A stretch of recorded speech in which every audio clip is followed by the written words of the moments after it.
आज के टाइम में दुनिया के अंदर 3 तरीके के लोग पाए जाते हैं।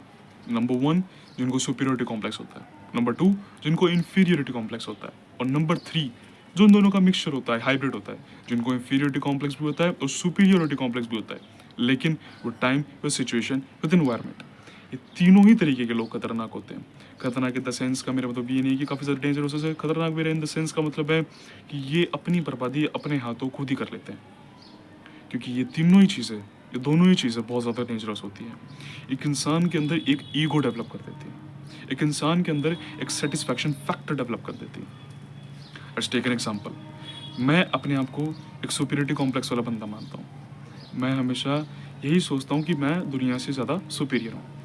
तो अब मैं जिसकी भी पोस्ट देखूंगा, मैं जिसके भी साथ बात करूंगा, मैं जिसके भी साथ बैठूंगा, उठूंगा, खाऊंगा, पीऊंगा, तो मैं सिर्फ एक ही चीज़ दिमाग में रखूंगा कि मैं इससे ज़्यादा सुपीरियर हूँ, ये मेरे लेवल का नहीं है, तो मैं उसके साथ कभी मैच कर ही नहीं पाऊंगा। मैं उसके साथ ना कभी बैठ पाऊंगा, ना मैं उसके साथ एक कनेक्शन बिल्ड नहीं कर पाऊंगा। There will be no bond between us. या फिर अगर मैं ये सोच लूँ कि मैं उससे ज़्यादा इन्फीरियर हूँ, तो भी मैं एक बॉन्ड डेवलप नहीं कर पाऊंगा। क्यों? क्योंकि मैंने मान लिया है कि मैं उससे ज़्यादा इन्फीरियर हूँ। मैंने ये नहीं सोचा है कि मैं उसके इक्वल हूँ, मैंने ये मान लिया है कि मैं उससे ज़्यादा इन्फीरियर हूँ, जस्ट बाय परसेप्शन।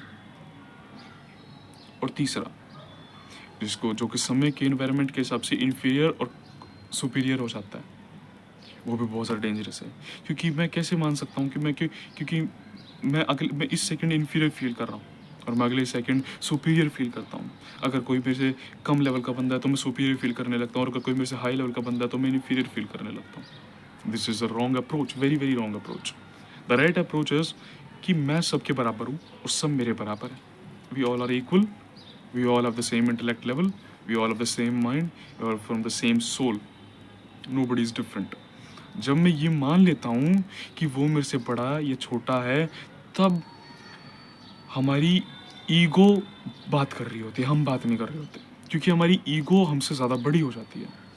लेकिन जिस समय हम ये मान लेते हैं कि हम सभी इक्वल हैं, वो भी इक्वल है, वो भी इक्वल है, तब we are a human, we are a person, we are a human being. So इसीलिए अपने आप, क्योंकि मैं घुटन में मर जाऊंगा, उस घुटन में मर जाऊंगा कि मैं उससे ज़्यादा सुपीरियर हूँ या उससे ज़्यादा इन्फीरियर हूँ, मैं इसी घुटन में मर जाऊंगा अपनी पूरी ज़िंदगी। मैं कुछ और कर ही नहीं पाऊंगा, मेरे को और कुछ सूझेगा ही नहीं। मैं उसी सेटिस्फैक्शन के, मैं एक लूप में फंस जाऊंगा। मैं अपने आप को सुपीरियर प्रूव करने के, इन्फीरियर प्रूव करने के लूप के अंदर फंस जाऊंगा। या फिर मैं अपने आप से झूठ बोलूँगा, मैं एक आइडेंटिटी क्राइसिस में भी जा सकता हूँ। सो इसीलिए ये चीज़ को समझना बहुत ज़रूरी है। कई चीज़ तो ये, ऐसी चीज़ तो ये है कि हम लोग इसको एक्सेप्ट ही नहीं करना चाहते कि हम लोगों को ऐसे तरीके के कॉम्प्लेक्स हैं। हम लोग इंस्टाग्राम पे पोस्ट ज़रूर डालते हैं कि we all are equal, we don't do racism, लेकिन हम लोग सब इक्वल नहीं है, हम किसी ना किसी तरीके का रेसिज्म ज़रूर करते हैं।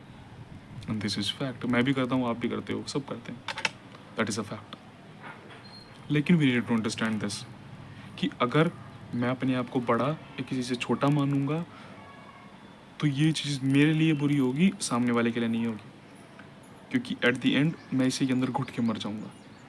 सो that's it for today. You need to understand this fact and you need to work upon it. अगर आपको इन दोनों में से, तीनों में से कुछ भी है, you need to work upon it. Thank you.